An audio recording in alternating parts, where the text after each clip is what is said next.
افواج سے متعلق جاری ہونے والی گلوبل فائر پاور کی رینکنگ میں پاک فوج کا 10واں نمبر ہے۔ اس سے پہلے پاک فوج کا رینک 15 تھا۔ رینکنگ کی بنیاد 50 سے زائد فیکٹرز کو مد نظر رکھ کر کی جاتی ہے۔ ان فیکٹرز میں ملٹری حجم سے لے کر ملک کی فائنینشیل پوزیشن، جغرافیائی حیثیت کو مد نظر رکھا جاتا ہے۔ فوجی لحاظ سے طاقتور ممالک میں امریکہ پہلے، روس دوسرے جبکہ چین تیسرے نمبر پر ہے۔ رینکنگ میں بھارت بدستور چوتھے اور جاپان 5ویں نمبر پر رہے۔ دنیا کی پہلی 15 فوجی طاقتوں میں پاکستان کے علاوہ کسی کی رینکنگ میں کوئی ترقی نہیں ہوئی۔ گزشتہ سالوں میں صرف پاکستان کی فوجی طاقت میں نمایاں اضافہ ہوا۔ درجہ بندی میں مختلف شعبوں سے متعلق فراہم کی گئی تفصیلات کے مطابق پاکستان میں فوج کی افرادی قوت 6,54,000 ہے اور اس کے اعتبار سے پاکستان دنیا میں 6 نمبر پر ہے، جبکہ ہر سال ملک میں فوج میں بھرتی کی عمر کو پہنچنے والے افراد کی تعداد 43,27,620 بتائی گئی ہے اور اس میں پاکستان دنیا کے چوتھے نمبر پر ہے۔ رینکنگ کے لیے جاری کردہ تفصیلات کے مطابق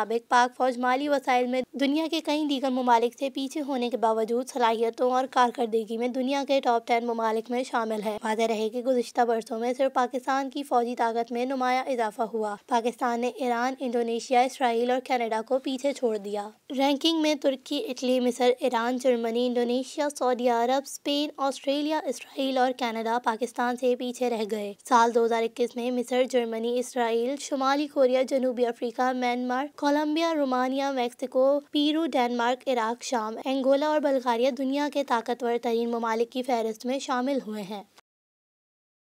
وزیر اعلیٰ پنجاب عثمان بزدار کی معاون خصوصی ڈاکٹر فردوس عاشق اعوان نے کہا ہے کہ پاک فوج دنیا کی 10 طاقتور ترین افواج میں شامل ہو گئی ہے۔ کم مالی وسائل کے باوجود پاک فوج نے کارکردگی اور صلاحیت کے باعث اپنا لوہا منوایا ہے۔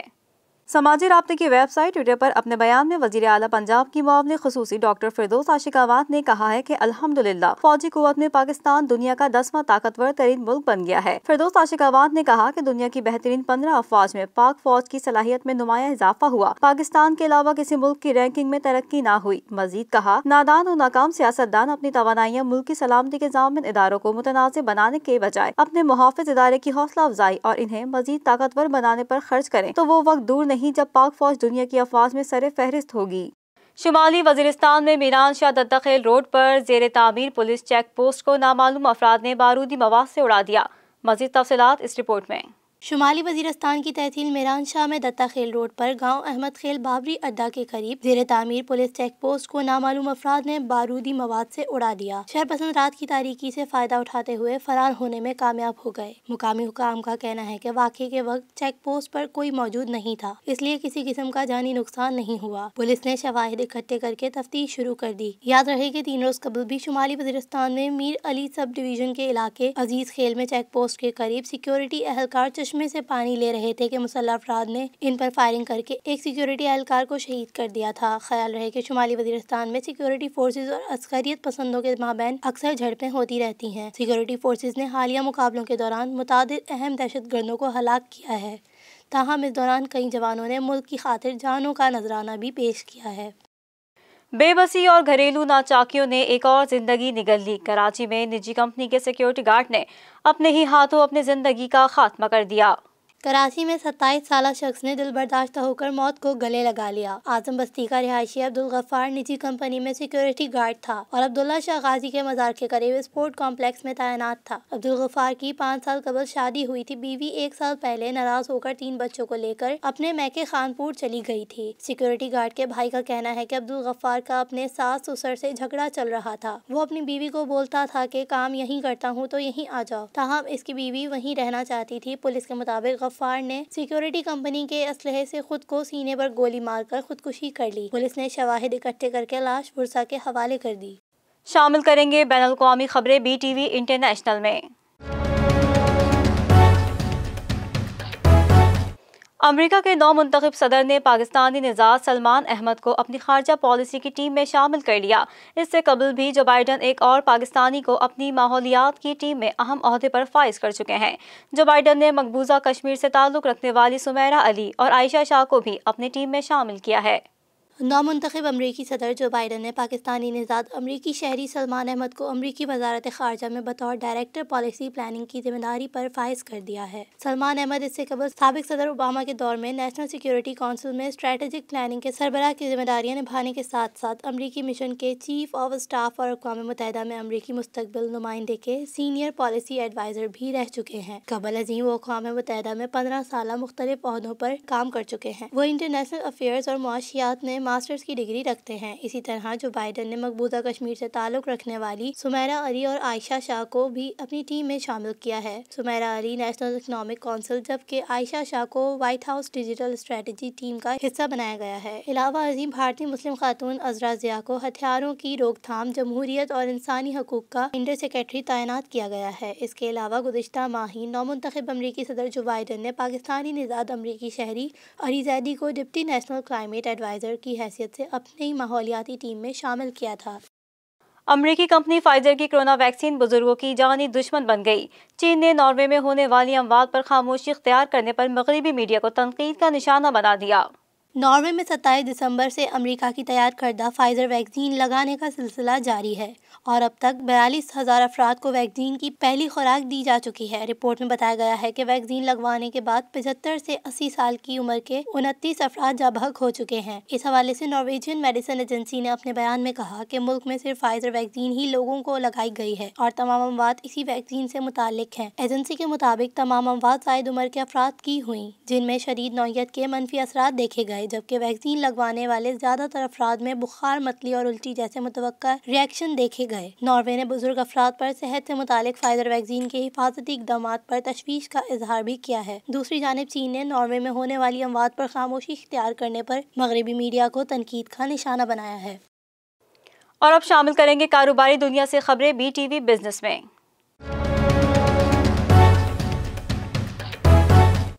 پاکستان ریلوے نے شدید مالی بحران کے باعث ریلوے کے تمام دفاتر، 7 ڈویژنز، ہیڈ کوارٹرز، ورکشاپس اور ریلوے پولیس میں اوور ٹائم پر فوری پابندی لگا دی ہے۔ یہ پابندی غیر معینہ مدت تک لگائی گئی ہے۔ اس پابندی کا باقاعدہ نوٹیفیکیشن بھی جاری کر دیا گیا ہے۔ نوٹیفیکیشن میں تمام دفاتر، ورکشاپوں کے سربراہان اور افسران کو ہدایت جاری کی گئی ہے کہ کسی بھی ملازم سے بلا وجہ اوور ٹائم نہ لیا جائے اور سرکاری کام کو تقسیم کر کے دفتری اوقات کار میں ہی مکمل کرایا جائے۔ پاکستان ریلوے میں پہلی بار اوور ٹائم پر پابندی لگائی گئی ہے۔ اس پابندی پر ریلوے تنظیمیں سراپا احتجاج بن گئی ہیں۔ ریلوے تنظیموں کے قائدین مبارک حسین، عامر رضا، آفتاب شاہ، خرم راٹھور، راشد اقبال، چودھری عامر نے یہ پابندی فوری ختم کرنے کا مطالبہ کرتے ہوئے کہا ہے کہ پابندی ختم نہیں کرنی تو فوری طور پر ملازمین کی تنخواہوں میں 100% اضافہ کر دیا جائے، اور اعلان کیا ہے کہ اوور ٹائم بحال نہ ہوا تو ملک بھر کے اسٹیشنوں، ڈویژنوں پر احتجاج ہوگا۔ شامل کریں گے شوبز کی خبریں بی ٹی وی انٹرٹینمنٹ میں۔ افسانہ نگاری کو نئی نہج پر پہنچانے والے سعادت حسن منٹو کو بچھڑے 65 برس بیت گئے۔ سعادت حسن منٹو نے انسانی رویوں میں بے حسی اور معاشرتی بدحالی کے ساتھ جنگ آزادی کے بعد انگریزوں کے ظلم و ستم کو اپنے افسانوں کا موضوع بنایا۔ 11 مئی 1912 کو لدھیانہ میں پیدا ہونے والے سعادت حسن منٹو نے ابتدائی تعلیم امرتسر میں حاصل کی۔ علی گڑھ یونیورسٹی میں تعلیم کا آغاز کیا، مگر تعلیم مکمل کیے بغیر ہی فنی زندگی کا آغاز کرنا پڑا۔ انہوں نے آل انڈیا ریڈیو کے لیے ڈرامے اور فیچر لکھے اور متعدد رسالوں میں کہانیاں اور مکالمے تحریر کیے اور قیام پاکستان کے بعد لاہور چلے آئے۔ منٹو کے افسانوں میں ٹوبہ ٹیکسنگ، کھول دو ٹھنڈا گوشت، دھواں، نیا قانون، نمرود کی کھدائی، سڑک کے کنارے اور بو کو اردو کا شاہکار تسلیم کیا جاتا ہے۔ اردو ادب کے شاہکار تخلیق کرنے کے باوجود ان کے لکھنے کے بے باک انداز کے باعث انہیں کئی مقدمات کا سامنا بھی کرنا پڑا۔ انسانی نفسیات کو موضوع بنانے والے اس افسانہ نگار نے قیام پاکستان کے بعد شہر زندہ دلان میں بسیرا کیا اور فیض احمد فیض، ناصر کاظمی، احمد ندیم قاسمی جیسے بڑے ادیبوں کے شانہ بشانہ ادبی روایات کو مستحکم کیا۔ سعادت حسن منٹو کے بیشتر ڈراموں کو فلمانے کے علاوہ سٹیج پر بھی پیش کیا گیا۔ ادبی خدمات کے اعتراف میں حکومت نے انہیں پاکستان کے سب سے بڑے سول اعزاز نشان امتیاز سے نوازا۔ زمانے کی تلخیوں کو الفاظ میں پرونے والا یہ عظیم افسانہ نگار 18 جنوری 1955 کو داغ مفارقت دے کر گوشہ ادب کو ہمیشہ کے لیے ویرانی میں چھوڑ گیا۔ اپنی قبر کے کتبے کے لیے خود تحریر لکھی کہ یہ سعادت حسن منٹو کی قبر ہے، جو اب بھی سمجھتا ہے کہ اس کا نام لوح جہاں میں حرف مقرر نہیں تھا۔ عالمی شہرت یافتہ پاکستانی اداکارہ ماہرہ خان نے انسٹاگرام پر 7 ملین فالوورز کا سنگ میل عبور کر لیا ہے، جس کے بعد وہ انسٹاگرام پر ایمن خان اور عائزہ خان کے بعد تیسری مقبول اداکارہ بن گئی ہیں۔ سرمد سلطان کے ڈرامے سے شہرت کی بلندیوں تک پہنچنے والی اداکارہ ماہرہ خان کے فوٹو اور ویڈیو شیئرنگ ایپ انسٹاگرام پر 7 ملین یعنی 70 لاکھ فالوورز ہو گئے۔ انسٹاگرام پر 7 ملین فالوورز کے بعد ماہرہ خان پاکستان میں سب سے زیادہ انسٹاگرام پر فالو کی جانے والی اداکاراؤں کی فہرست میں تیسرے نمبر پر اپنی جگہ بنانے میں کامیاب ہو گئیں۔ ماہرہ خان انسٹاگرام پر اپنی تصاویر سے زیادہ مداحوں کے لیے معنی خیز پیغام جاری کرتی ہیں اور وہ اپنے چاہنے والوں کو اپنی زندگی کے خاص لمحات سے بھی آگاہ کرتی نظر آتی ہیں۔ ماہرہ خان اکثر سوشل میڈیا سے عارضی طور پر دوری اختیار کرتی بھی نظر آتی ہیں، لیکن اس کے باوجود بھی انہوں نے یہ سنگ میل بہت ہی کم عرصے میں عبور کیا اور ماہرہ خان کئی بین الاقوامی ایوارڈز بھی اپنے نام کر چکی ہیں۔ انسٹاگرام پر سب سے زیادہ فالو کی جانے والی پاکستانی معروف اداکارہ ایمن خان ہیں، جبکہ دوسرے نمبر پر خوبصورت اداکارہ عائزہ خان ہیں۔ اور اب شامل کریں گے کھیلوں کے میدان کی ہلچل بی ٹی وی اسپورٹس میں۔ پاکستان ٹیسٹ اسکواڈ کے ارکان کی پہلی کووڈ-19 ٹیسٹ کلیئر ہو گئی۔ پاکستان اور جنوبی افریقہ کی ٹیموں کے درمیان 2 ٹیسٹ میچز کی سیریز کا پہلا ٹیسٹ میچ 26 جنوری سے نیشنل اسٹیڈیم کراچی میں شروع ہوگا۔